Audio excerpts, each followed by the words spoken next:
It's February the 13th, 1996. The survivor is Ruth Foster. Her maiden name was Helbron. Bernice Krantz is the interviewer. We're in London, England, and we're speaking English.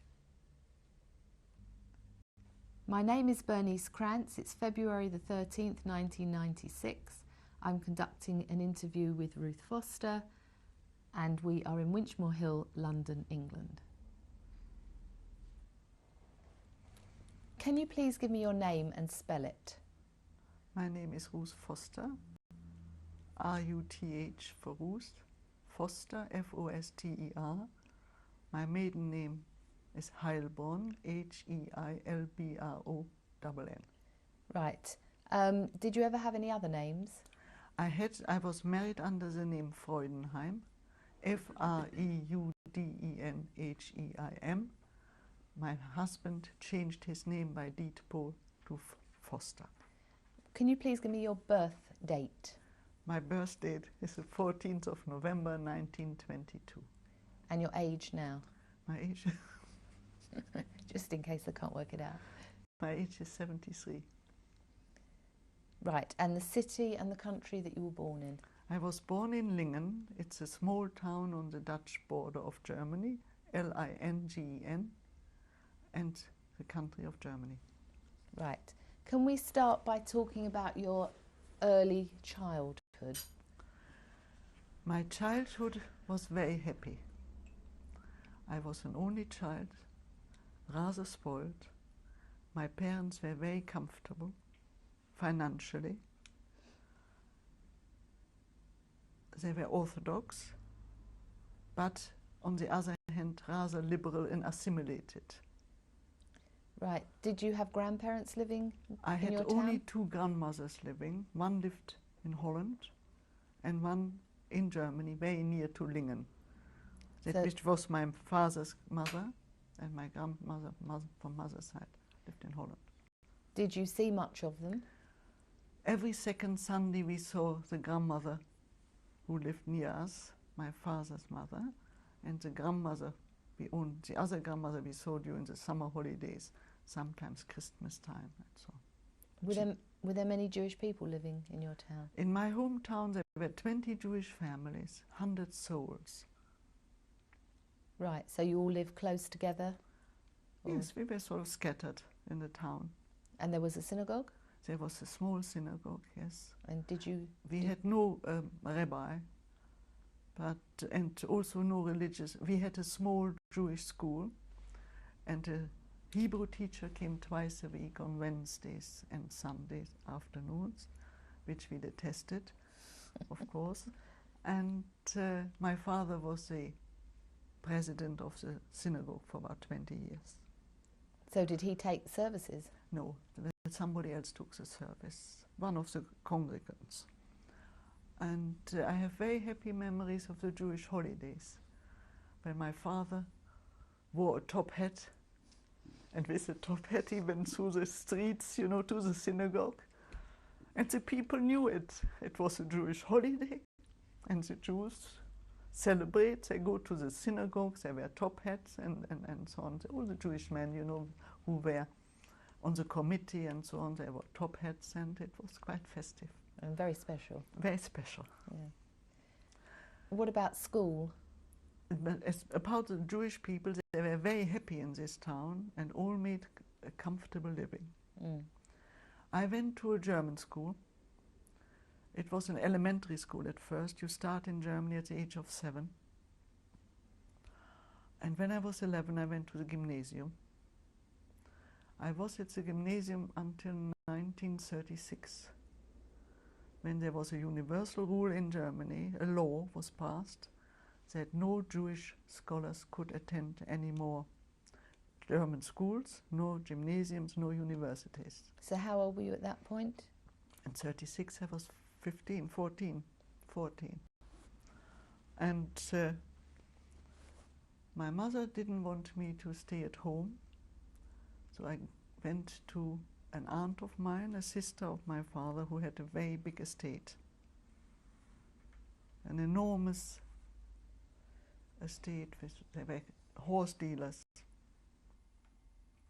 And so I learned the rough work there. I had to work and had to scrub and had to clean. And she had 7 sons. They all perished. I mean, that comes afterwards. While I was there, my parents put my name down for a Jewish school in Berlin. And while I was waiting to get there, I was with this aunt and uncle and the 7 cousins. So I learned how to work and how to scrub and whatever, which didn't do me any harm. What sort of work did your father do? My father was a cattle dealer and we had a grain merchant business, a very big one. Did your mother work with him? No, my mother was just housewife and mother and hostess. She did a lot of charity work because in Lingen was a very big prison. And during the Hitler time, lots of Jewish prisoners were there for racial, because there were the Nuremberg laws, you know, if they had a German girlfriend or a German wife, they were arrested and sent to Lingen into the prison. Or some were dealing in currency and were caught at the borders. Some even tried to get across illegally into Holland. Being so close to Holland, they were arrested and put into this prison. And my mother was on very good terms with the prison warden. And he told her we have 5 Jewish men or 4 Jewish men, and they were living still kosher at the time. So she would cook for them and bring them the food. She never saw them, but she left it at the prison gates. So that was my mother. And we always had visitors at home, with lots of cousins and uncles and aunts. Our house was always bustling with life. Did you have any hobbies or interests as a child? I belonged as a child to the local sports club. I won a few prizes as a child in running and hurdling, and I belonged to the local choir, which all finished it abruptly in '36. And you enjoyed singing? I enjoyed singing, yes. Did you do solos, or were you in? No, in a choir, a choir, yes. Solos I did when we went, for instance, Christmas to the grandmother of father's side in the small town. The neighbors had all their Christmas trees. They were strictly Catholic. That area was strictly Catholic. I would go and sing the Christmas carols under the Christmas tree, and I enjoyed it. My mother didn't know. Yeah. No, I never. That was the only solo singing I ever did. Before the laws came in 1936, were you aware of any anti-Semitism? I wasn't at all. We were neither of us were aware of any anti-Semitism. Is it because you lived in a friendly town? We lived in a friendly town. We had 2 maids. The one had to leave because she was under 45. She was not allowed to be in it. That was the law, not just our Maria, you know, but they all had to leave Jewish households. And the older one, which was already nearly 50, she could stay, and she stayed on. My father belonged also to a male choir in the town, and to a, now this is very common to Germany, I couldn't really explain.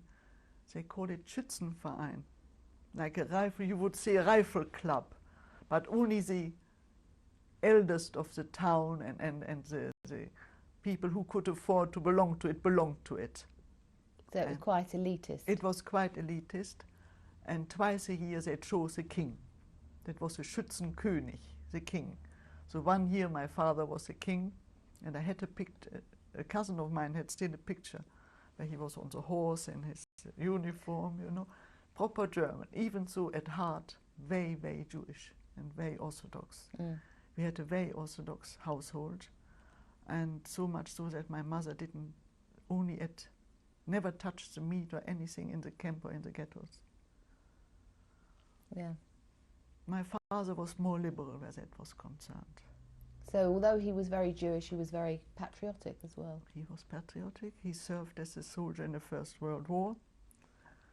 He won 2 distinctions, the Iron Cross first grade and second grade for Verdun in France. So did all his brothers, and he served for 2 years previous to the war with the Hussars, which was also an elite regiment. He had no reason to not to be No, they patriotic. lived there since 1680. Mm.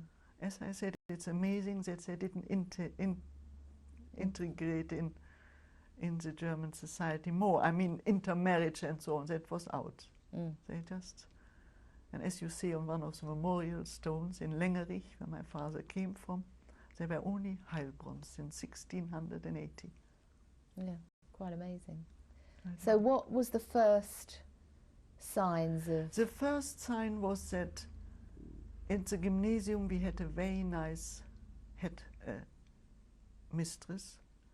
She was disposed of by one of the teachers who was a very great Nazi, and she became the headmistress. So the one who was asked to leave was Jewish? No, No, no? no Jewish teachers, Oh, nothing, right. no. Why was she... This was a German gymnasium. Right, so why did she... Because she didn't confirm with the regime. She was anti-Nazi. Not openly, but she didn't want to conform to their rules. So she was sacked. And this Nazi teacher, she became the headmistress. She was at the same time my form mistress. She made me sit separately in the classroom. There were 2 rows of benches left vacant, and I was sitting against the wall. You were the only Jewish girl? I was the only Jewish girl at the gymnasium. She forbade all the other girls who were friends up till then of mine to speak to me in the intervals when we had A break. Some of the teachers took pity on me and they came over and talked to me, but the headmistress was not allowed to see it.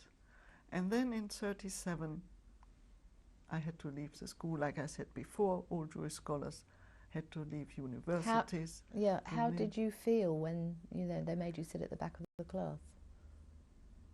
Very isolated and very conscious, very self-conscious what happened sort of to me overnight. Friends that used to pick me up in the mornings, we used to go to school together, we would go home after school together, dropped me. Not because it was their conviction, but they were afraid the teacher might see them, that they had any contact with me. And did you not want to leave the school at that point? I had to leave the school, it was law. Yes, I know, but you said, how long was it between... There must have been a few months. So, but you did suffer that situation? I suffered that situation for quite a few months. And this teacher would bring in pictures, big posters, with Jews with big noses, flat feet, curly hair, and she would say, this is a typical Jew, have a look at them, these are the parasites. And one of the girls, one of the scholars got up and she said, but look at Ruth Heilbronn and look at the others, they don't look like that. But this is the origin of a typical Jew. This was her attitude. And this girl who stood up and said that none of us looked like those posters, I'm still friendly with her. Her father was our local dentist and they were very decent, never sent any bills to the Jewish patients. But that also had to be done secretly. Mm. And I then went to Berlin. I went to this Jewish school. How far was it for you to travel? It took about 4 hours by train to travel to Berlin. Berlin is it's the northern part of the middle of Germany, and we lived right. So you didn't come home every day? No. I stayed there. I was in a Jewish boarding school. So you had to leave home? I had to leave home. How did you feel about that? I didn't mind it because I was with Jewish girls and boys in this seminar, and I went to school and did my O-levels. And the other boys and girls, they went to Hashara, which was preparation for kibbutzim for Palestine at that time. They worked on the land or in nurseries, like for the garden nurseries, not baby, not children's nurseries. Some girls went to learn hairdressing, and I wanted to be a nurse and a kindergarten teacher. I thought if I go to Palestine, I was very Zionistic, there is something I can do. Because you were not allowed to study, I would have loved to study medicine, you were not allowed to study anything. So these were the only options we had, either dressmakers, hairdressers, or working on the land. So my parents chose that for me. But for that you had to have O-levels, so which I took at this Jewish school, was called the Adas Yisroel in Berlin. And I'm still now a member of the Adas Yisroel. It's now again a school. So how old were you when you took the O-levels? 16? I was 16, that's right. And then I started at the Jewish hospital in Berlin, but living at this Jewish seminar. Yes, at the boarding school. And going there, you know, for lessons and for training, and at the same time visiting kindergartens. And so you got hopefully you got a dual diploma as nurse and teacher and kindergarten teacher, but it never came to that. So when you lived in Berlin, and obviously you were quite cushioned being in a Jewish environment, That's when right. you were out and about, did you have problems? No, You we didn't- didn't look Jewish, and we sort of, we disappeared in the masses. And you didn't see any anti-Semitism? Or Not directly, because we were always in a group for ourselves. did you hear about it? Of course we heard about it. My mother wrote about it because things had changed in my hometown as well. And my uncles and aunts, they lived very near the Dutch border.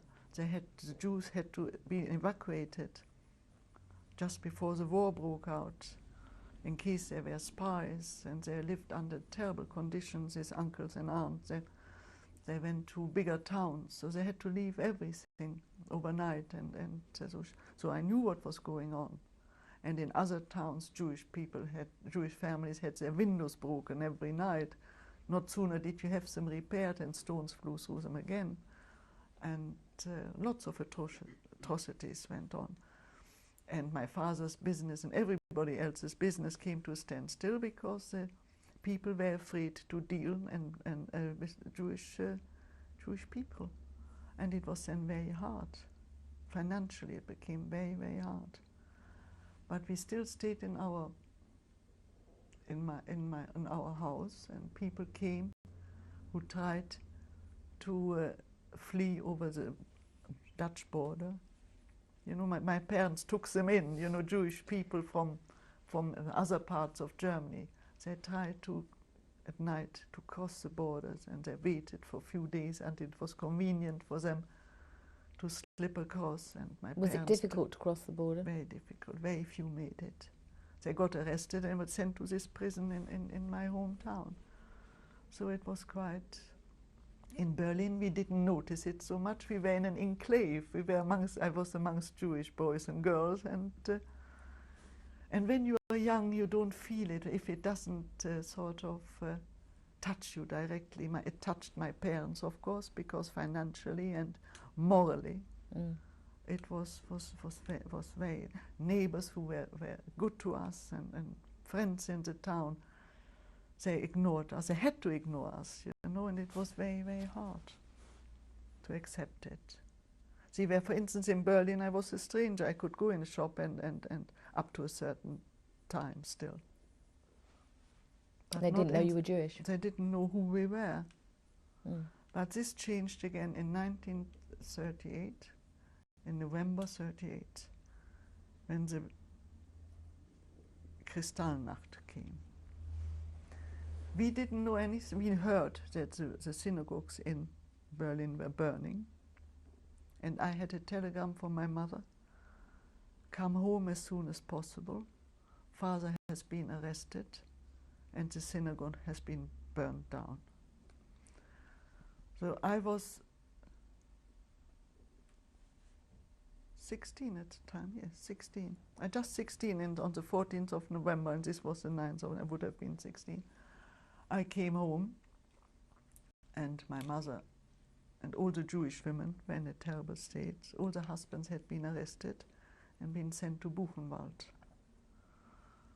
There again, in my hometown, they did it very discreetly. The police were ashamed, as they knew the Jewish inhabitants for so many years and lived on good terms with them. Suddenly, for no reason whatsoever, they had to arrest them and send them in lorries to Buchenwald. Mm. So my father, as I said before, was a soldier in the First World War, and I had the bright idea to go to the CID, to the equivalent of the German CID, which was in Osnabrück. So I took his military passport, which he still had, and his medals. And I said he was a soldier in the First World War, and the Kaiser, my father always used to say, the Kaiser told the troops when he inspected the troops, and as my father was in one of the elite troops, I say it first in German, der Dank des Vaterlandes sei euch gewiss. Germany will be forever grateful for what you are doing for your fatherland. So I said this to this CID officer. And I said, and look what happened to my father and so many other former German soldiers of Jewish race. And they passed a law, all those who were Goering at the time, I was told, passed a law that those who were soldiers in the First World War should be released immediately. My father came home after a few weeks from Buchenwald, and so did a few others who were also soldiers in the First World War. And the others had to stay for much longer in Buchenwald under terrible conditions. They were not allowed to talk about it. They were pressed to emigrate. The Germans didn't want to keep the Jews in Germany anymore, so whoever had a chance to emigrate, emigrated. My poor father went to Hamburg, that's one of the Hanse towns, to get an affidavit for Siam. When I hear the king and I think of the affidavit my poor father got for the family to go to Siam. Why Siam? That was the only one where the Jews could still go without, more or less immediately. Otherwise, you would have to have visas, and there was to America. You had to. There was a waiting list. You know, you had to wait your quota and so on. But Siam would accept you more or less immediately. So Siam, we were supposed to go. But now go to Siam, you have to sell your stuff. You have to prepare. And by the time we were ready to go to Siam, the war had broken out. Mm. How was your father when he came back from? Terrible. I've got the pictures. There's the only picture of him was he was shaven, and his head was shaven, and he was tortured. And because he stood up, he said, "Look, you," because the wardens were Germans and Poles, which we later encountered in the concentration camp. They had already those uniforms, the striped uniforms, and had different triangles on their jackets. Green ones were for the Berufsverbrecher, for the worst criminals, and mauve were for homosexual. Pink was for Bibelforscher, Jehovah Witnesses. So, but they were not so bad. But the ones with the green triangles, they were the ones who were murderers and were the greatest crooks. So they were in charge of the prisoners, direct in charge. They were the Capos. Capo is camp police. Mm-hmm. Capo is an abbreviation for camp police, but camp written with a K. And so my father was tortured. He was kicked so much so that he until the rest of his life, he walked with a limp. They hit a nerve, and the muscles sort of Withered. withered. Yeah. That's right. And he walked to the end of his life with a limp because of that. So he came back from Buchenwald in terrible pain, and he walked with a limp until the rest of his life. And of course, then from then on, it went from bad to worse. So when did he actually come back? He came back about Christmas of 38, just round about Christmas time. He was there about a month or 6 weeks. And then what happened? All over Germany, the Jews were not allowed to live near Germans or with Germans in the same house. So they erected Jewish houses. They called it Judenhäuser. So we had to leave our big house and had to go into a very small Jewish house with 4 families. So we lived there. So there were 3 Jewish houses where the remaining Jews were put into. And there was a curfew. You couldn't go out before 7 in the morning, or not until after 7 in the evenings. And so these was like enforced ghettos, but in the town. Could you get food? That time already Hitler had brought in Russian cards, all in preparation for the war. We got special Russian cards with a J on it, J for Jude, for Jew.